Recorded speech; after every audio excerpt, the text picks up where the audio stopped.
And just like that, your photo is now added to your Apple Wallet, ready to access anytime directly from your phone.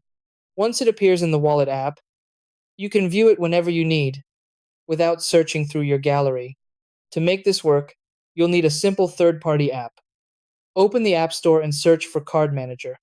Download and install the app, then open it once the installation is complete. Inside the app, you'll see four options: gift, loyalty, membership, and all. Tap on all, then select Add Card. Next, choose Others, where you'll find an option called Image Card. Tap on it, give your photo card a name, and then either take a new photo or select one from your photo library. After adding the image, use the option at the top of the screen to add it directly to your Apple Wallet. If you were confused because Apple Wallet doesn't allow adding photos directly, this method solves that limitation easily. Hello guys, welcome back to the channel.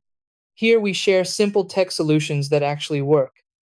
If this video helped you, don't forget to subscribe for more quick and useful tutorials.